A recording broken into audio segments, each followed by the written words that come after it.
하나님 아버지 감사합니다. 추석이라는 고유 명절을 통해서 부모, 형제, 자녀들을 말씀 안에 잘 돌아보며 존중하며 화목하라는 주님의 말씀을 이루어드리는 하나님의 귀한 자녀들, 그래서 육신의 부모님들과 또 부모, 형제, 자녀들이 서로 사랑하는 모습 가운데 하나님께 영광, 존귀 돌리는 귀한 가정들, 또 교회들이 되게 하옵소서. 우리에게 주신 이 귀한 말씀들이 오늘 생명의 양식처럼 내 마음에 쓰여지고 새겨져서 가정 안에서 또 교회 안에서 나의 위치가 어떤 모습이든지 주님께 귀한 열매와 영광을 돌리는 축복의 통로 되게 하옵소서. 우리 구주 예수님의 이름으로 감사하며 기도하옵나이다. 아멘. 자식이 효도하면 어버이가 즐겁고 집안이 화평하면 만사를 이룬다 하는 그런 명심보감 치가라는 편에 나오는 말이에요. 그래서 가화만사성, 여러분이 너무나 잘 알죠. 가화만사성.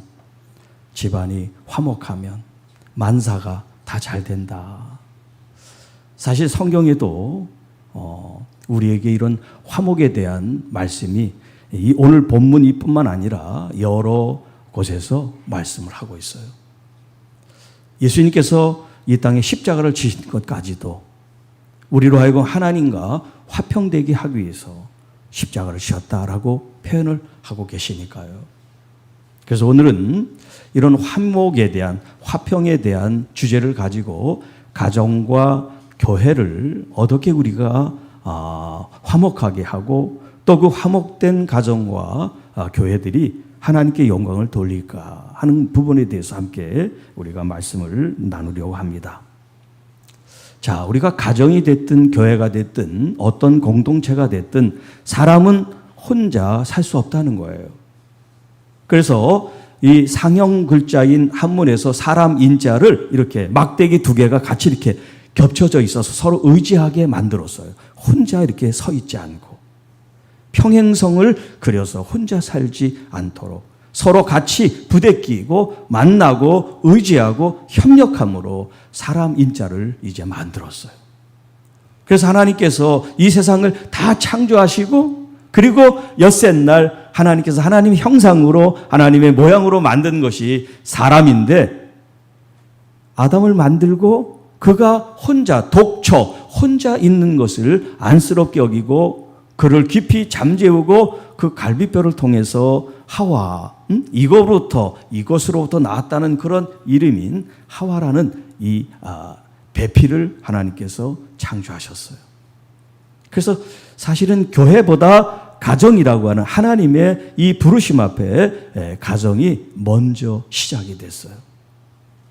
뭐 가정이 먼저냐 교회가 먼저냐 그런 걸 따지는 얘기가 아니라 하나님의 마음속에 그것이 교회가 됐든 가정이 됐든 한 사람이 아닌 두 사람 또 그 안에 자녀들을 통해서 서로 사랑하고 서로 화목하게 지내고 그리고 더 나아가 그들을 창조하고 낳으시고 보호하시고 기르시는 선한 목자 되신 주님을 따라가게 하는 것.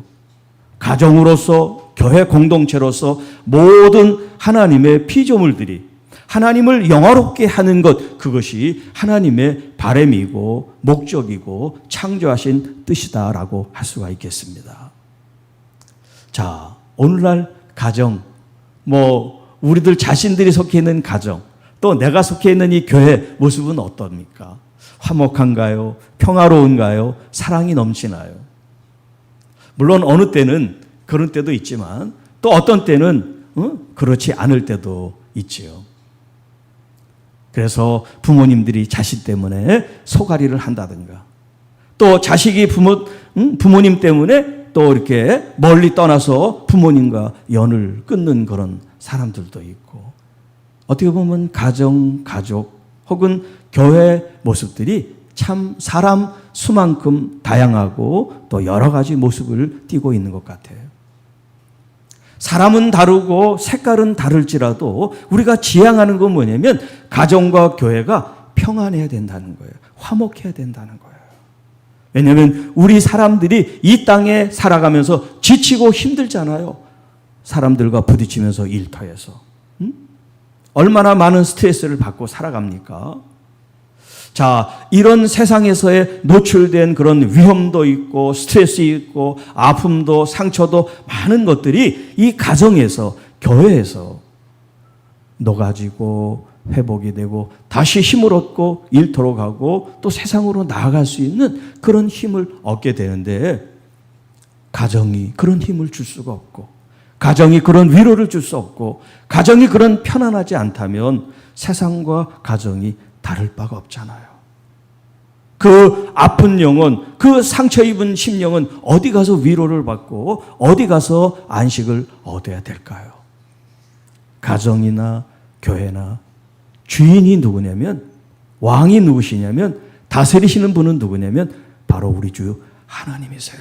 우리 주님이 우리의 가정에서도 교회에서도 주인이 되시고 왕이 되시고 다스리시고 통치하시고 우리를 돌보시고 우리를 이끌어 주시는 거죠. 자, 오늘 본문에 보면 형제들아 우리가 너희에게 구하노니 너희 가운데서 수고하고 주 안에서 너희를 다스리며 권하는 자들을 너희가 알고 그들의 역사로 말미암아 사랑 안에서 가장 귀히 여겨라 하는 말씀을 주고 계세요. 교회로 생각하면 이제 리더들, 교회 목회자들, 교회 리더들에 대한 얘기고 또 가정으로 얘기하면 부모라고 할 수가 있겠어요. 부모. 그 부모님 혹은 교회 리더들에 대해서 어떤 일을 했느냐라고 할 때, 자, 너희 가운데 수고했다라는 표현을 쓰고 있어요. 가정에서는 여러분 부모님들이 자식들이 잘 자라서 성장했으니까 자신들이 잘 한 것 같지만 사실 10달 동안 배 안에서부터 아이들이 걷지 못하고 그 엉금엉금 기어 다닐 때부터 또 초등학교를 다니고 중고등학교를 다니고 대학을 다니고 어떻게 보면 결혼해서 지금까지도 부모님의 마음은 물가에 있는 아이들처럼 생각하는 마음으로 늘 자녀들이 장성해도 출근할 때 나갈 때 차 조심해라 그런 말을 한다 그러잖아요. 자식이 아무리 크고 아무리 또 가정을 이뤄도 부모님에게는 늘 그런 마음이 있단 말이에요. 마음만 그러겠어요? 얼마나 많은 손길과 또 물질과 정성과 사랑으로 자녀들이 이렇게 성장하고 커가겠습니까? 그런데 부모님의 그 수고를 뭐 공치사 한다는 얘기가 아니라 자녀들이 조금만 알아준다면 부모님들이 자녀들에 대해서 아마 섭섭한 마음이 전혀 없을 거예요. 80세신 이제 노모가 계세요. 그리고 무녀 동남 아들만 외아들 하나만 있는 그런 어머니예요. 남편은 일찍 이제 돌아가시고 이 자식을 아주 힘들게 키워서 명문대학을 보내고 또 사업을 크게 해서 아주 잘 됐어요. 결혼 초에 이제 아이들이 어리다 보니까 어머니가 와서 아이들을 계속해서 돌봐줬어요. 그런데 어느 날 이 아들이 어머니한테 상의도 안 하고 다른 나라에 이민을 간다는 거예요. 사업을 다 정리하고. 그러니까 어머니는 이제 자식과 떨어져서 이제 시골에 다시 이제 내려가게 됐어요. 그리고서 11년이 지났대요. 이민 가서 다시 이제 거기서 하는 일이 안 돼서 돌아왔어요. 돌아와서 이제 이 아들이 어머니한테 하는 얘기가 어머니가 가지고 있는 마지막 그 이제 땅이 있었어요. 어머니, 새로 지금 사업을 해야 되는데 좀 돈이 필요합니다. 그 밭을 좀 땅을 팔아서 좀 사업 자금을 대야 되겠습니다. 그 말에 이 엄마는 1초도 고민하지 않고 그래라. 네가 잘 되면 다 잘 되고 좋지 하고서 이제 그 땅을 팔게 했어요. 그러고 나서 이 어머니가 아들이 연락을 통 안 하니까 기다리다 못해 이제 아들이 좋아하는 이제 음식을 장만해가지고 시골에서 대중교통을 이용해가지고 이제 연락도 없이 아들한테 간 거예요. 물론 며느리도 있고 이제 손주들도 있는데 이 아들이 엄마를 보고 반갑게 맞이하는 게 아니라 이렇게 갑자기 오면 어떻게 하냐고. 말도 없이 이렇게 가까이 오면 어떡하냐고 난감하게 이 어머니를 문전박대를 한 거예요. 그 먼 길을 마다하지 않고 자식을 위해서 보고 싶은 마음에 음식을 장만해서 왔는데, 그래서 이 어머니가 너무 겸연쩍고 또 그래서 그냥 미안해 하고서 음식만 놓고 다시 집으로 돌아왔대요. 돌아오면서 그 열차에서 하염없이 울었답니다. 내가 그동안 80평생 살았는데 헛살았다. 자식 하나 보고 이렇게 내가 살았는데 이 자식은 나를 엄마로 생각하는 게 아니라 자기의 필요할 때마다 찾는 마치 파출부처럼, 그리고 필요 없으면 왜 왔냐고. 그런 심경을 토로하는 글을 제가 읽게 됐는데 참 마음이 아파요. 부모가 자식에게 하지 않았어도, 다 내어주지 않았어도 나를 낳으시면서 나를 키워준 그 수고를 조금만이라도 안다면 내 사랑하는 부모님을 그렇게 서운하게, 그렇게 문전박대하지는 않았을 것 같은 생각이 드는 거예요. 또 교회를 얘기를 하자면 목회자들과 우리 리더들이 팀장들이나 이런 리더십을 가지고 있는 사람들이 교회를 위해서, 성도들을 위해서 수고하고 있을 때 눈에 보이는 수고도 있지만 눈에 보이지 않는 많은 수고도 있거든요. 그 부분에 대해서 무슨 높여준다는 얘기가 아니라 그 수고를 알아줌으로써 말 한마디라도 그런 수고를 표현해 줄 때 무거운 어떤 그런 마음들이 이렇게 풀어지고 또 섭섭한 어떤 그런 생각들이 이제 없어지는 그런 모습들을 할 수가 있다는 거죠. 그래서 무슨 순종을 하고 큰 어떤 효도를 위해서 물질을 드리고 어떤 예우를 하는 것보다 먼저 나를 위해 수고하신 그 수고에 대해서 알아주고 그리고 표현해 주는 거, 이게 얼마나 중요한 일인지 몰라요. 이제 명절이 돼서 부모님을 뵙게 된다면 그분들의 보이지 않았던 그 수고에 대해서 진짜 감사의 마음을 한번 표현해 보시기를 바랍니다. 그리고 두 번째는 여기 가장 귀히 여기라 하는 표현을 쓰면서 뭐라 그러냐면 사랑 안에서 가장 귀히 여겨라, 이런 표현을 쓰고 있어요. 자, 가정으로 얘기하면 부모님은 내리사랑이라고 자연스럽게 자동적으로 자녀를 위해서 모든 마음을 다 쏟아낸 것, 이것이 바로 사랑이에요. 부모님이 우리에게 준 것이 무슨 음식을 잘 먹여서 잘 발달하고 성장하게 한 것이고 또 우리 과외 공부를 열심히 사교육을 시켜서 이 세상에서 성공하고 부유하게 되게 한 것만이 아니에요. 더 중요한 보이지 않은 그분들의 사랑을 우리가 먹고 자랐어요. 사랑을.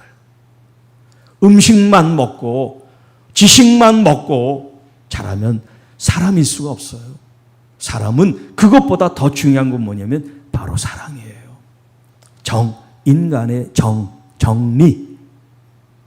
부모가 주는 그 정감, 그 사랑으로 자녀들이 잘 성장하는데 거기에도 육신을 위해서 양식도 필요한 거고 또 지식도 필요한 거고 또 어떤 기능과 기술이 필요한 거죠. 이런 사랑이 공급되지 않는데 계속 먹기만 하고 잘 먹이기만 하고 좋은 학교에 가라고만 한다면 나중에 돌아오는 부메랑처럼 돌아오는 게 뭐냐면 부모가 부모의 대접을 받지 못한단 말이에요. 물질로 생각하고 어떤 이해관계로 부모를 생각하기 때문에 오죽하면 죽기 전까지는 재산을 자녀들에게 증여하지 말아라 그런 말이 다 있겠어요. 끝까지 죽을 때까지 붙잡고 있어라. 미리 주면 다 고개를 돌리고 돈 받을 거 다 받고 부모를 돌아보지 않는 그런 세상이니까 그런 얘기를 한단 말이에요. 왜 그렇게 됐을까요? 왜? 부모님이 그렇게 해준 사랑에 눈을 뜨지 못했기 때문에 그래요. 자, 이제 자녀들 또 성도들, 교우들이 우리가 해야 될 일이 뭘까요? 화목한 교회, 화목한 가정을 위해서 사랑의 눈을 뜨는 거예요. 자, 아까 사람 인자가 혼자가 아니라 같이 의지하는 것을 이제 사람 인자라고 표현했는데 이 사람 인자, 이 의지하는 이 속에서는 뭐를 우리에게 말씀하시냐면 사랑은 혼자 배울 수 없다라는 교훈을 우리에게 줘요. 사랑은 혼자 습득할 수 없다라는 거예요.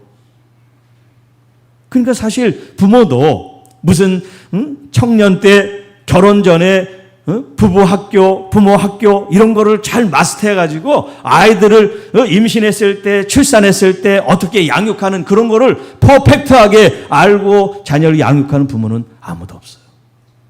그게 제일 중요한데 우리 인생에서 젊을 때 그 교육은 받지 않는단 말이에요. 참 놀라운 일 중에 하나죠.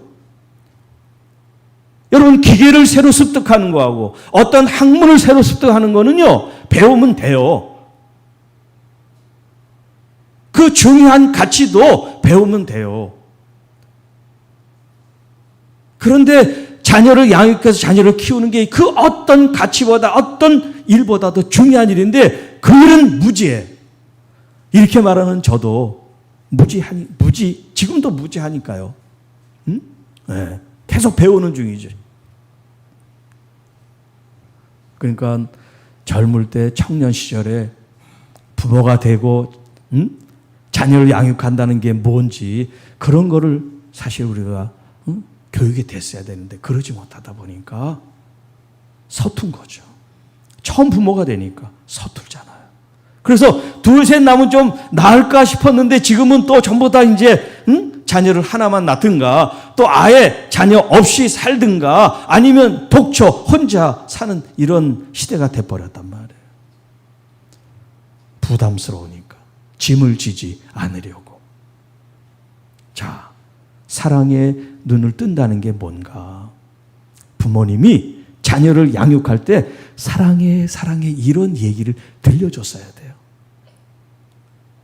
제가 우리 부모님께 또 저희 세대도 마찬가지지만 우리 때 부모님들이 자녀들을 사랑한다 이런 표현을 쓴 사람이 있었겠죠. 그런데 거의 그렇지 않단 말이에요. 그분들은 다 사랑인데 그런 표현을 하지 않고 듣지 못하다 보니까 나는 사랑받지 못한 것처럼 생각을 했단 말이에요. 제가 그랬단 말이에요. 제가 실제로 너무나 많은 사랑을 받았는데 사랑을 받았다고 생각하지 못했단 말이에요.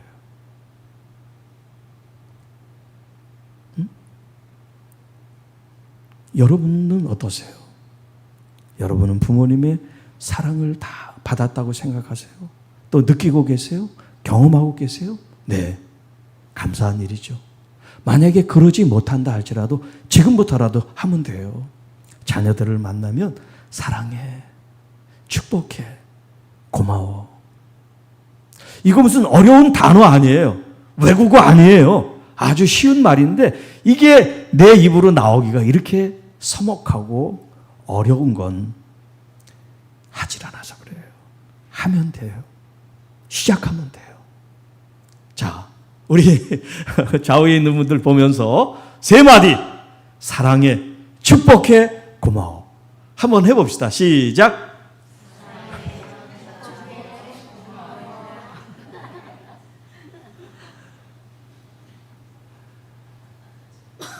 시작하세요. 이제 집에 가서 간단한 말이지만 시작하세요. 그리고 성도 안에서도 누군가가 어떤 조그만 나에게 배려를 해주고 또 수고를 해줬다면 고마워, 감사해, 이런 말을 꼭 하세요. 우리 어른들은 당연한 걸로 생각하는데 네, 당연한 거죠. 지하철에서 어른들 오면 젊은 사람들이 이러는 건 당연하죠. 당연해도 고마워요. 그런 말 한마디 하면 더 좋잖아요. 고마워요. 고마워요. 또 누가 이렇게 무거운 짐을 들어주면 당연하죠. 젊은 사람이 나이 드신 분 들어주는 거. 그렇지만 수고해 주셔서 고마워요. 한마디 해주는 거. 여러분, 화목하게 하고 사랑이 넘치는 가정, 교회를 이루는 건 무슨 거창한 캐치플레이즈를 해서 무브먼트, 운동을 하는 게 아니에요. 아주 간단한 말 한마디, 그 말부터 시작하면 돼요. 자, 그리고 세 번째는 뭐라냐면 가장 귀히 여겨주세요. 가장 귀히 여겨주세요. 누구를요? 자녀들이 부모님에 대해서. 존중한다, 존경한다, 경외한다. 이게 이제 하나님에 대해서 성도들이 가져야 될 기본 자세죠. 부모님은 사실 보이지 않는 하나님을 대리한 우리 가정의 하나님과 같은 분이에요. 그분들이 배움이 있든지 또 그분들이 재산이 많든지 아니면 세상에 권력이 있든지 유무를 떠나서 나의 부모님은 어떤 사람들보다도 내 자신이 가장 존중하고 귀하게 여겨야 될 대상이에요. 그런 얘기 있잖아요. 어머니가 눈 한쪽을 잃었어요. 그래서 애꾸눈이에요. 어릴 때 친구들이 막 놀려요. 그러니까 이 어머니가 학교에 오는 것조차 부끄러워요. 성인이 됐어요. 어머니가 왜 눈이 그렇게 다쳤는지를 듣게 됐어요. 이 어린 아들이 썰매를 하는데 어머니가 뒤에서 그걸 밀다가 이게 잘못돼서 어머니의 눈을 찌른 거야. 이 얘기를 알고 이 아들이 얼마나 어머니에 대해서 그동안 부끄럽게 생각했는데 부끄러움이 아니라 나를 사랑한 어머니의 그 훈장 같은 상처를 알아주지 못했던 거죠.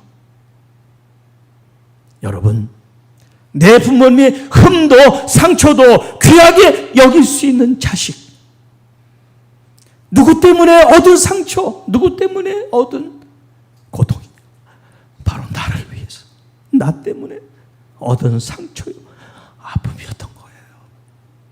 내 부모님은 절대 부끄러움의 대상이 아니에요. 그분이 이 세상에 내세울 것이 없다 할지라도 내 부모님만큼 내게 가장 존경을 받고 가장 귀한 분이 이 세상에 아무도 없어요.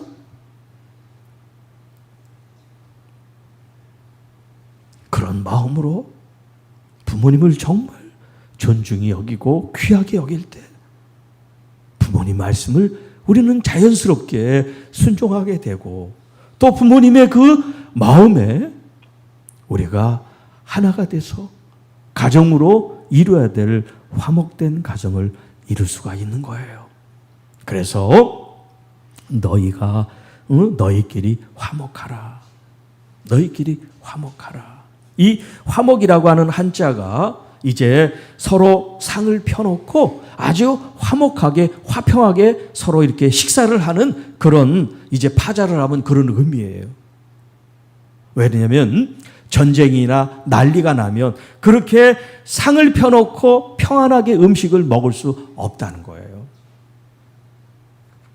자, 잠언 17장 1절에 보면 마른 떡 하나가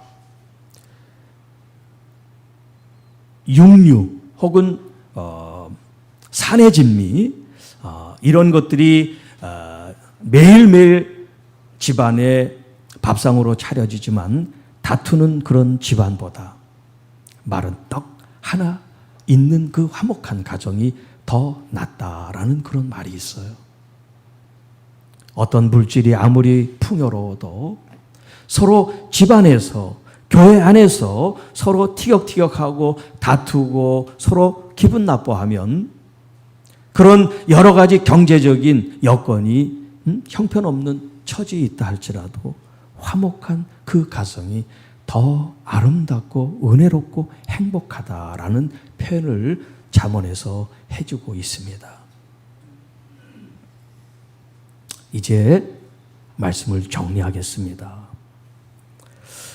14절에 있는 말씀이 이제 좀 더 구체적으로 가정 안에서, 교회 안에서 해야 될 일인데요. 여기 뭐라고 되어 있냐면 형제들아 너희를 권면하노니 게으른 자들을 권계하며, 여기 이제 게으른 자들을 표현한 말이 사실은 이 왜 게으르다 이렇게 표현했냐면 이 표현은 질서 안에 있는 이제 그런 표현을 쓰고 있어요. 또 규모 있는 이런 표현인데 그 규모 없는 행위, 또 질서가 없는 모습, 그래서 정리정돈을 하지 않으니까 게으르다 이렇게 이제 번역을 한 것 같아요. 그러니까 가정 안에서도 해야 될 일이 있잖아요. 자녀들도 부모들도 각자 자신의 일이 있단 말이에요. 그 일을 질서 있게 바르게 하느냐 하지 않느냐에 따라서 화목해질 수도 있고 화목하지 않을 수가 있어요. 집안에서 계속 부모님들이 그거 하라고 잔소리를 하잖아요. 잔소리. 그러면 자녀들은 또 듣기 싫다고 그러고, 그럼 거기에 이 화평이 깨진단 말이에요. 그러니까 부모는 부모의 역할, 자녀는 자녀의 역할, 자신들의 교회 안에서 어떤 임무, 역할이 있을 때 그 일을 잘 해나가는 거. 그러면 문제가 없어지는 거죠. 또 마음이 약한 자들을 격려하라. 여러분 가정에서 교회 안에서 보면 자기를 잘 이렇게 다스리고 자신의 행동을 잘 이어가는 사람이 있어요. 반면에 좀 마음이 약하고 몸이 약하고 뒤처지고 할 일을 못하는 그런 자녀들도 있단 말이에요. 자, 여기서 부모님들이 하지 말아야 될 아주 중요한 요소가 있는데 뭐냐면 비교하지 않는 거. 형은, 오빠는, 누구는 이렇게 잘하는데 너는 왜 그래? 이런 말은 절대 하면 안 돼요. 자녀들에게. 오히려 격려하고 그리고 지지해줘서 그들이 일을 할 수 있게 아니면 힘을 얻게 도와줘야지. 그 말은 용기를 꺾는 얘기예요. 다른 집 애들은 이런데 우리 집 애들은 왜 이래? 다른 교회는 이런데 우리 교회는 왜 이래? 이런 말은 절대 하면 안 돼요. 그러면 그 교회 가세요. 그 집을 떠나서 그 집에 가세요. 그건 우리를 잘되게 하는 말이 아니에요. 만약에 좀 부족한 게 있으면 그 부족한 부분을 내가 이렇게 채워야지. 이게 가족이고 성도지. 이게 잘못됐으니까 이것만 계속 공격하고 물고 넘어지는 건 교회 멤버가 아니에요. 가정 식구가 아니에요. 잘 들으세요. 제 말이 아니라 성경이 지금 우리에게 하시는 교훈이에요. 하나님의 교회, 가정을 이루는 데 있어서 우리 자신들이 어떤 마음을 가져야 되는가. 그리고 가장 중요한 것은 모든 사람에게 오래 참으라라는 말씀이에요. 가정에서도 여러분 부모님들이 자녀에게 얼마나 많이 참는지 몰라요. 교회에서도 마찬가지죠. 그래서 이 오래 참음은 성령의 열매 가운데 하나라고 말씀합니다. 참아주는 거, 기다려주는 거. 그게 바로 사랑이에요. 맹목적으로 시간을 지나가게 하는 게 아니에요. 중보기도 하면서 돌아올 것에 대해서 바르게 할 것을 위해서 기도해주고 기다려주는 거. 이게 바로 거룩한 교회, 화평한 교회, 은혜로운 교회, 그리고 복되고 행복한 화목한 가정을 이루는 하나님의 말씀입니다. 기도하겠습니다. 주 하나님 아버지 감사합니다. 화목한 가정, 화목한 교회를 위해서 주님께서 주신 이 말씀을 내 마음에 새깁니다. 나 자신은 어떤 자식이고 어떤 부모의 모습이고 어떤 성도의 모습이고 어떤 리더의 모습인지 다시 한번 하나님 말씀으로 우리 자신들을 성찰하게 하시고 부족한 부분, 연약한 부분들을 서로 채워나가며 하나님의 주신 이 부르심 앞에 아름답게 응답하고 열매로 나아가는 우리 모두가 되게 하옵소서. 우리 구주 예수님의 이름으로 감사하며 축복하며 기도하옵나이다. 아멘.